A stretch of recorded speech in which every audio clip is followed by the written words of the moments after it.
मिले हुए समय को ही अच्छा बनाइए। अगर अच्छे समय की राह देखेंगे तो पूरा जीवन भी कम पड़ जाएगा। दोस्तों, आज हम एक ऐसी कहानी सुनेंगे जो न सिर्फ हमें अच्छे आचरण की अहमियत सिखाती है, बल्कि यह भी बताती है कि कभी-कभी हमारी छोटी सी आदतें हमारे जीवन में बड़े बदलाव ला सकती हैं। ये कहानी है सुमित की, जो एक साधारण आदमी था, लेकिन उसकी एक छोटी सी आदत ने उसे एक बड़ी मुसीबत से बचा लिया।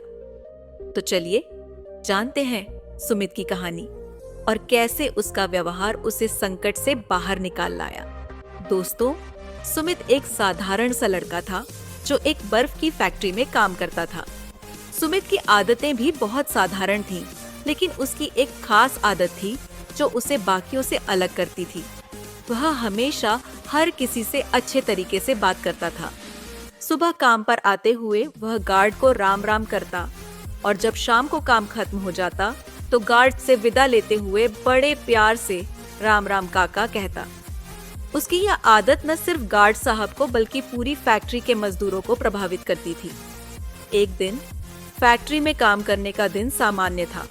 सभी मजदूर शाम को काम खत्म कर घर जाने के लिए तैयार हो रहे थे, लेकिन सुमित को फ्रीजर रूम में एक छोटा सा काम करना था। वह वहां गया और अपने काम में व्यस्त हो गया। अब फैक्ट्री में काम करने के दौरान एक खास बात थी। कभी कभी कोई गलती से फ्रीजर रूम का दरवाजा बंद कर देता था और सुमित के साथ भी यही हुआ। काम में डूबे हुए सुमित को यह एहसास ही नहीं हुआ कि बाहर से दरवाजा बंद कर दिया गया है। उसे लगा कि सब मजदूर घर जा चुके होंगे। धीरे धीरे समय बीतने लगा और सुमित को ठंड का एहसास होने लगा। उसकी समझ में आ गया कि वह फ्रीजर रूम में फंस चुका है। घबराहट ने उसे घेर लिया। बाहर से कोई आवाज नहीं आ रही थी। उसने जोर जोर से चिल्लाने की कोशिश की, लेकिन अंदर की बर्फीली ठंड में उसकी आवाज कहीं गुम हो गई। वह हाथ पैर पटकते हुए दरवाजे को खटखटाने लगा, लेकिन कोई जवाब नहीं आया। उसकी हिम्मत टूटने लगी थी और डर ने उसे घेर लिया। तभी उसकी आंखों के सामने उसके परिवार की तस्वीर आ गई। उसकी बीवी और बच्चे उसकी याद में डूबे होंगे। उसकी चिंता और बढ़ गई। वह भगवान से प्रार्थना करने लगा, हे भगवान, मेरी जान बचा लो। मेरे बच्चों का क्या होगा? वह अपने जीवन के हर पल को याद करने लगा। आधे घंटे तक सुमित अंदर फंसा रहा और उसकी स्थिति और खराब होती चली गई। वह धीरे धीरे थकने लगा, लेकिन तभी अचानक दरवाजे पर खटखटाने की आवाज आई। वह चौंका, क्या यह सपना है? गार्ड साहब ने सुमित को कोने में बैठा देखा और तुरंत उसे बाहर निकाला। सुमित को बाहर निकालते हुए गार्ड साहब ने कहा, तुम्हें क्या हुआ सुमित जी? तुम तो ऐसे बैठकर क्यों रो रहे हो? सुमित ने डरते हुए कहा, गार्ड साहब, मैं अंदर फंस गया था।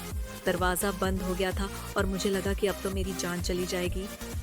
गार्ड साहब मुस्कुराते हुए बोले, तुम तो बहुत घबराए हुए हो। पहले ये तो बताओ, तुम अंदर फंसे थे, लेकिन मुझे कैसे पता चला? सुमित हैरान होकर बोला, आपको कैसे पता चला? गार्ड साहब ने हंसते हुए कहा, तुम्हारे अलावा फैक्ट्री में और कोई ऐसा नहीं है जो मुझसे इतना प्यार से बात करता हो।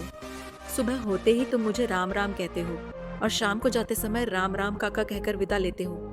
तुम हमेशा मुझसे अच्छे से बात करते हो, इसलिए मुझे तुम्हारा ध्यान आता है। सुबह का राम राम तो मैंने सुना था, लेकिन शाम का नहीं सुनकर मुझे कुछ गलत सा लगा। मैंने सोचा शायद तुम अंदर काम कर रहे हो, तो मैंने चुपके से फ्रीजर रूम की ओर रुख किया। फिर मैंने तुम्हारा मोबाइल डेस्क पर पड़ा देखा, लेकिन तुम कहीं नहीं थे, तो मैंने दरवाजे को खटखटाया। सुमित के होश उड़ गए। उसने कहा, गार्ड साहब, आपने मेरी जान बचा ली। गार्ड साहब मुस्कुराते हुए बोले, नहीं सुमित जी, आपकी जान तो भगवान ने बचाई है। राम राम कहने से और नमस्कार करने से भगवान के आशीर्वाद से ही सब कुछ ठीक हुआ है। सुमित की आंखों में आंसू थे, लेकिन उसके दिल में एक गहरी समझ थी। उसने ठान लिया कि अब से वह हर किसी से इसी तरह सच्चे दिल से बात करेगा।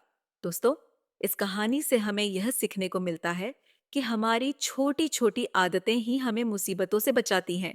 कभी कभी अच्छे आचरण और नम्रता से हम किसी की मदद कर सकते हैं और भगवान का आशीर्वाद हमारे साथ होता है।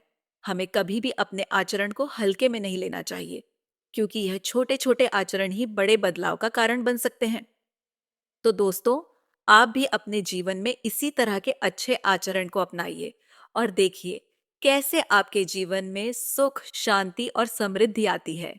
अगर आपको इस कहानी से कुछ भी सीखने को मिला है, तो सब्सक्राइब, लाइक और शेयर करना ना भूलें और कमेंट में अपने अच्छे विचार लिखें। धन्यवाद।